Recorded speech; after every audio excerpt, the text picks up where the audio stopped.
Welcome to the Deep Dive. Today, we're plunging into something fascinating, often underestimated in communication, how you genuinely compel people to take action. That final nudge. Exactly, that precise final nudge that turns interest into actual motion. It bridges that gap, doesn't it, between just looking and actually doing something. It really does. It's crucial. Our guide for this exploration is a really insightful piece called Compelling Calls to Action, Guiding Readers to Act.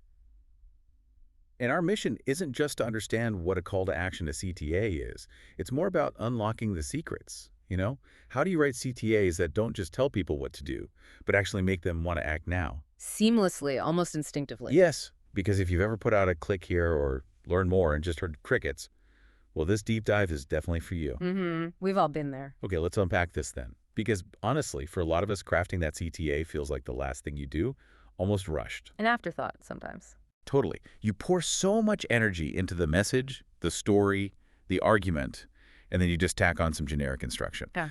But what if that last piece is actually the most critical part? Our source really hammers this home. It says a great CTA doesn't just tell people what to do, it makes them want to do it now. Right. It's about removing doubt. And anchoring desire, giving that clear direction.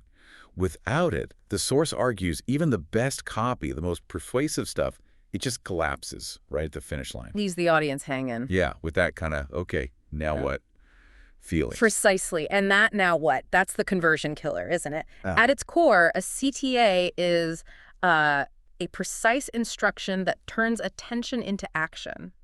Think of it like the ultimate bridge. The bridge, I like that. And it's specific. It tells the reader what to do, how to do it, and crucially, why they should do it now. This isn't a suggestion.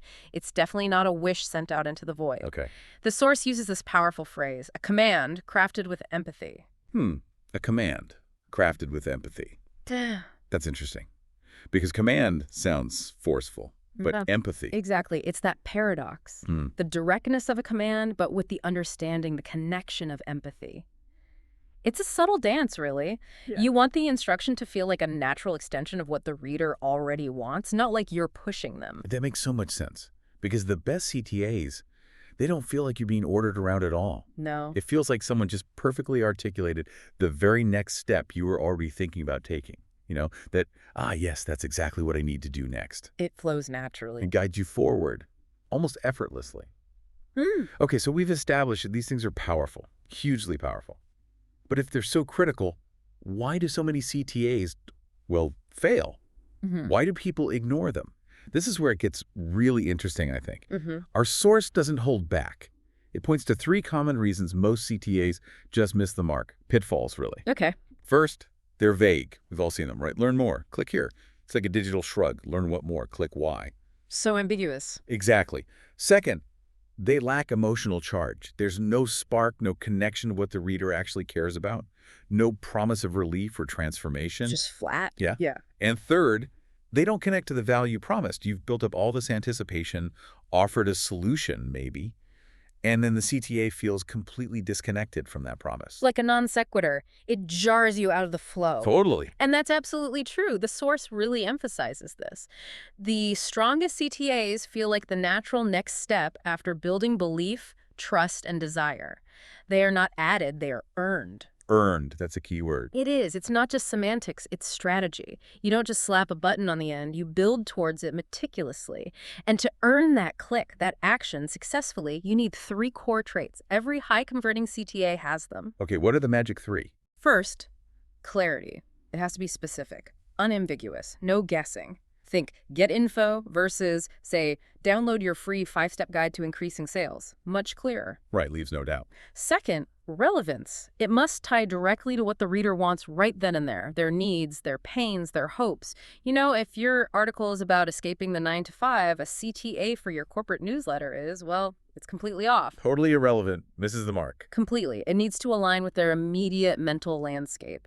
And third, urgency. A reason to act now, not bookmark it for later, which usually means never. The later pile, the enemy of action. Exactly. This could be genuine scarcity, a time limit, or just highlighting the immediate benefit of taking action right away. And the warning from the source is pretty stark here. When even one is missing, response rates drop. It's a 3-legged stool. Take one away and it wobbles or collapses. That is jarring, isn't it? It makes you think. In your experience, which of those three, clarity, relevance, or urgency, do people actually struggle with most, even when they kind of know better? It's often relevance, surprisingly. Really? Relevance? Yeah, we get so focused on what we're offering, our thing, that we forget to connect it directly back to what the reader explicitly wants or needs in that moment. Oh. You can have the clearest, most urgent CTA in the world, but if it's asking for the wrong thing at the wrong time, it's useless. Like offering a blanket to someone dying of thirst. Precisely. The offer is clear, maybe even urgent, but it's just irrelevant to their most pressing need right then. That's the real challenge, constantly tuning into the reader's current mindset. That earned idea you mentioned and this need for relevance, Mm-hmm. it really brings up timing, doesn't it? It's not just what you ask, but when you ask. Oh, absolutely. Does the source give us guidance on that? Because pushing too hard too early, that creates instant resistance. You wouldn't propose on a first date, right? Exactly that analogy. It's perfect. And yes, the source outlines this beautifully with 5 stages of awareness. Each needs a slightly different CTA energy, a different kind of ask. Okay, walk us through those stages. All right. First, if your reader is unaware, they don't even know they have a problem, let alone that solutions exist. Here, your CTA has to be about discovery. Something gentle like, discover how it works. Low commitment, just opening a door. Exactly. Then, if they're problem aware, they feel the pain, but they haven't diagnosed it or found a solution. Here, they might respond to something like, see the simple fix. It speaks directly to their discomfort. Offering relief. Then comes solution aware. They know solutions like yours exist, but they're shopping around, comparing. That's when compare your options works well. It guides their evaluation. Helping them choose. Then, product aware. They know about your specific thing, your product, your service, but maybe they need a little nudge to try it. That's the classic, try it now for free. Reducing the risk. Yes. And finally, the most aware. They know the problem, they know your solution fits, they're pretty much ready. That's when you can be direct. Buy now and save 30%. Got it. So it's a progression. It absolutely is. What's really insightful here is realizing it's not just about what you want them to do. It's about earning the right to ask at each stage. Like that dance you mentioned earlier. Exactly. A finely tuned dance. Each step anticipates and guides. It makes the reader feel respected, empowered, not just pushed around. That first date analogy really does nail it. Matching the CTA to their awareness stage, it's about respecting their journey, isn't it? It is guiding them until your solution feels like their idea, their choice. Natural, not forced. Yeah. Okay, let's get tangible. Let's talk about the actual words, the verbs. Oh, the action words. The CTA always kicks off with a verb, and the source says, choose with precision. It even gives a great list. Get, start, download, claim, try, unlock, reserve, join, grab, buy, subscribe, watch. Powerful verbs. They really are. They're not just words. They're invitations to do something specific, usually something beneficial. Think about enter versus unlock. Unlock implies a reward, doesn't it? Access to something valuable. And there's a key distinction here. It's subtle, but really important. Use words that imply value transfer, not obligation. Value transfer, not obligation. Say more about that. It's about making the action feel like a gain for them, not a chore you need them to do. The source gives a great example. Get your free guide now. That feels good, right? You're getting something. Yeah, free value. Compare that to submit your information. That just sounds like work. Data entry, something you have to do. Oh, yeah. Submit is such a drag. Or even claim your bonus feels much better, much more rewarding than something like provide details. It's all about framing the action as receiving value, not giving up effort or data. That makes perfect sense. Nobody wants to submit or provide unless they absolutely have to. There's that little internal friction that groans. Exactly. Speaking of friction, let's talk about removing friction and fear. You know, those little doubts that pop into your head right before you click. The silent objections. Yes. I almost bailed on signing up for a course once because I wasn't sure if it was a monthly thing or a one-off payment. That tiny bit of uncertainty nearly stopped me. What are some common ones you think people worry about?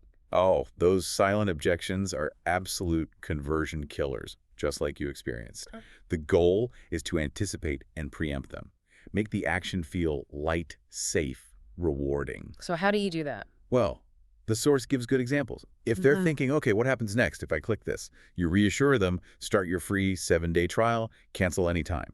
That cancel anytime is huge for reducing commitment anxiety. Right. Takes the pressure off. Or if they're worried, is this risky? Am I going to get spammed? You tackle that head on, no credit card required. Or maybe, we respect your privacy. No spam, ever. Building trust immediately. Exactly. And if the worry is this going to be a big commitment? Is it complicated? You can lighten the perceived load, get the checklist, no sign-up needed. Oh, that's a good one. Instant value, zero barrier. Yeah. Each one directly answers those unspoken questions. It clears the path by reducing their mental effort and perceived risk. Okay, let's talk urgency. We've all seen those ticking clocks, the limited time offers. They can work, but they can also feel icky, manipulative sometimes. There's a fine line. Our source makes a really important distinction here, doesn't it? It's about honest urgency. Absolutely. The source stresses that deadlines and scarcity work, but only when honest and clear.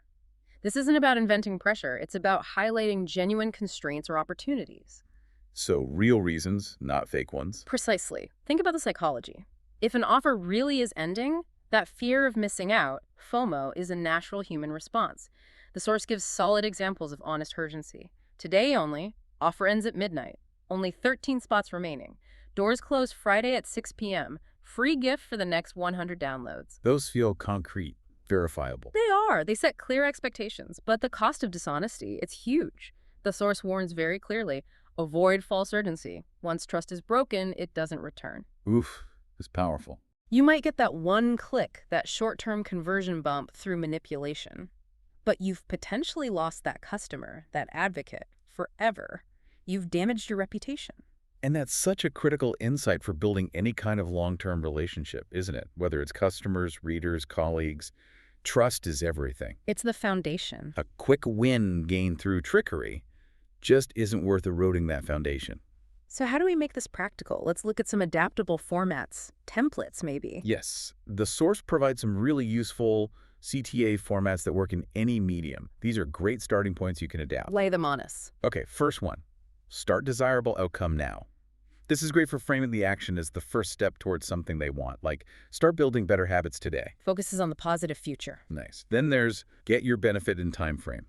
This taps into efficiency, speed, think. Get your sales funnel up in 10 minutes. Addresses that desire for quick results. Instant gratification. Always popular. Another one, join group program and result. This leverages community, belonging, shared success. Like, join 8,000 plus freelancers, finding better clients. Social proof and benefit combined. Smart. Then combining benefit and urgency. Claim your offer before deadline. Perfect for discounts, bonuses. Claim your discount code before it expires. Creates that clear FOMO trigger. Exactly. And lastly, often used for buttons, that positive affirmation style, yes, I want benefit. So it could be, yes, I want faster conversions, or yes, I want financial freedom, reinforces their desire as they click. Those are super practical, really easy to adapt. But there's one more rule, a really critical one for focus. The 1 CTA rule. Ah, yes, the rule of one. The principle is simple, right? Every piece of content, page, ad, email should push one clear action. Why is that so important? Because multiple options split focus and reduce response. It leads to analysis paralysis. The source puts it perfectly. A divided mind does nothing. A focused mind moves. A divided mind does nothing. A focused mind moves. That's powerful. It really resonates with how our brains work. Now, a common question comes up. What if you need multiple links on a page, like in an article or something? Yeah, how do you handle that with a 1 CTA rule? The solution isn't to add more competing CTAs, it's to stack them toward the same action using different angles. Okay, different angles, meaning? Meaning you might have your main prominent button CTA, then maybe a softer text link embedded in a paragraph, perhaps a PS in an email that reiterates the urgency, but all those paths must lead to the same single destination. So multiple entry points, but only one door. Exactly. If your main CTA is download the report, other links might be learn more about the report's findings or see the data behind the report. They all support and lead to the primary action, getting that report. It reduces friction without confusing the user about the main goal. Wow. Okay, so wrapping this up. A call to action is so much more than just a few words tacked on the end. It really is the pivot point of persuasion. That final nudge. The thing that actually transforms interest into motion. It's where everything either succeeds or fails, isn't it? It absolutely is. The source concludes by urging us to write it with the same care as a headline. Test it with the same precision as a product. Treat it with that level of importance. Precisely. It's fascinating how much power can be packed into those few words. They're not just instructions. They're the direct pathway to engagement, to conversion, to impact. The ROI on getting these right can be immense. Oh, thinking about that final thought from the source. The words you choose here determine what happens next. What immediate next step could you, listening right now, take? Maybe rewrite one vague CTA you've been using. Could learn more, become Unlock Your Free Strategy Guide. Or maybe you reassess, are you truly meeting your audience where they are in their awareness journey? Guiding, not pushing. And maybe, just as you go about your day-to-day, start critically observing the CTAs you encounter on websites and emails, ads, everywhere. Become a CTA detective. Yeah. With these ideas fresh in your mind, you'll start seeing things differently. Is it clear? Is it relevant to me? Is the urgency real? Does it address my potential fears? You'll spot the misses, but also the really clever, effective ones. And you'll find countless ideas for improving your own communication just by being a more discerning observer. Great advice. Thank you for joining us for this deep dive.